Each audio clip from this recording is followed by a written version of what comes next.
আমাদের নতুন ধারাবাহিক শুধু তোমারই জন্য খুব শিগগিরই আসতে চলেছে ফ্রম 18th of Feb প্রতিদিন 5:30 PM খুব ভালো লাগছে কাজ করে। আমার চরিত্রটির নাম রাহুল, আমার পাশে রাহি, তিতলি। ওদের ক্যারেক্টার্সগুলো ওরা ইন্ট্রোডিউস করবে। আমি রাহুলকে একটু ছোট্ট করে ইন্ট্রোডিউস করে দিই। Rahul basically is a sports person. He is a national level lawn tennis player. He is trying to represent India একদম ইন্টারন্যাশনাল লেভেলে। খুব প্যাশনেট নিজের খেলাধুলোকে নিয়ে। Belongs to a well to do family. খুব রেসপন্সিবল ছেলে, ভালো ছেলে। বাট একটা ক্ষেত্রে রাহুল খুব old school when it comes to love. ভালোবাসার ক্ষেত্রে রাহুল প্রচণ্ড ওল্ড স্কুল, একটা ইনোসেন্ট ব্যাপার কাজ করে রাহুলের মধ্যে। তিতলি হচ্ছে রাহুলের লাভ অ্যাট ফার্স্ট সাইট যেটা বলে, যেটা আপনারা প্রমোতেও দেখতে পেরেছেন। রাহুল তিতলির সাথে অফকোর্স একটা নতুন জীবন শুরু করতে চায়, ওর সাথে বাকিটা জীবন কাটাতে চায়। কিন্তু কিন্তু কিন্তু রাহুল আর তিতলির এই নতুন জীবন ওদের ভালোবাসা পূর্ণতা পাবে কি পাবে না, সেটা তো অফকোর্স সেটার মধ্যে অনেক হার্ডেলস, প্রচুর হার্ডেলস আছে। সেটার কি হার্ডেলস, কতটা পেরোতে পারবে, আদৌ পারবে কি পারবে না, সেটা দেখার জন্য তো আপনাদের দেখতে হবে স্টার জলসার পর্দায় শুধু তোমারই জন্য 5:30-তে। And the rest of it তোমরা একটু তোমাদের ক্যারেক্টারগুলো বলে দাও। আমি হচ্ছি রাহি। রাহির চরিত্রটা আমি কি বলবো, খুবই একটা যেরকম আমাদের ফ্যামিলিতে প্রত্যেকটা মেয়ে হয়ে থাকে, খুবই অ্যাম্বিশিয়াস। মানে ইন্ডিয়ান কালচার নিয়ে পড়াশোনা করেছে, বা হিস্ট্রি নিয়ে পড়াশোনা করেছে। ইভেন কি নিজের ইন্ডিয়াকে দেশ বিদেশে রিপ্রেজেন্ট করতে চায়, বেসিক্যালি দেশ চেনাতে চায়। ঠিক আছে, আমাদের যে ইন্ডিয়ান কালচার, ইন্ডিয়ান হিস্ট্রি, সেই সবটুকু মানে দেশ বিদেশে ছড়াতে চায়। এরপর তো হয়ে গেল এটা স্বপ্ন, কিন্তু আজকে 14th Feb obviously Valentine day. ভালোবাসাটা রাহির কাছে কি, ভালোবাসাটা রাহির কাছে ইটস এ স্যাক্রিফাইস।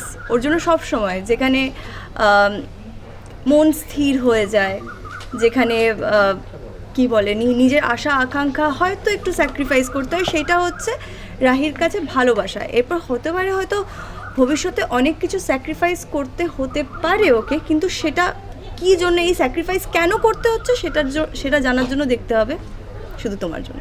আমি তিতলি, এটা আমার প্রথম সিরিয়াল। তো আমার চরিত্রটা আমি একটু বলছি। আমি মানে ছোটোবেলা থেকে আমার একটাই স্বপ্ন, একটাই ভালোবাসা, সেটা হচ্ছে আমেরিকা।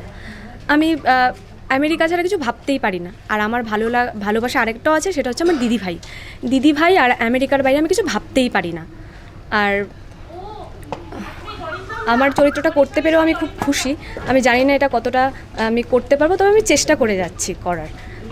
আর যেটা হবে সেটা তো দিদি আর শুভ্রদা বললো, আর বাদবাকিটা জানতে হলে তো দেখতে হবে।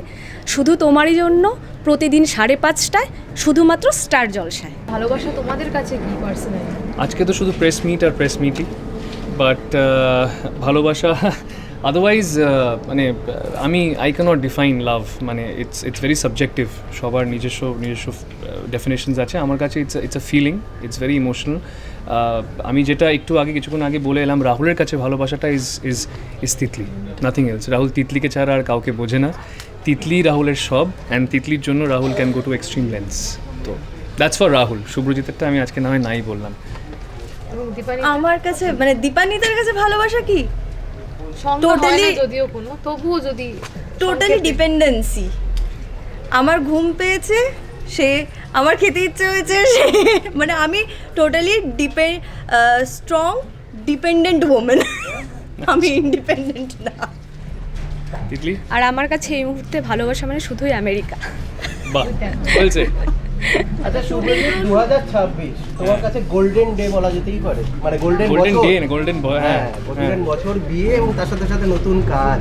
হ্যাঁ একদম, বলেই তো দিলে গোল্ডেন। এই ইয়ারটা আমার জন্য গোল্ডেন, বিয়ে দুজনের ক্ষেত্রে অফকোর্স। আরে একদম। সো হ্যাঁ, মানে ওই আর কি, বিয়ে হয়ে গেছে, এবার কাজে ফিরে গেছে, এখন কাজ করতে হবে, টানা চলবে। এবার সবার সাপোর্ট দরকার আমাদের। তো এই আর কি, এটাই যা বলার।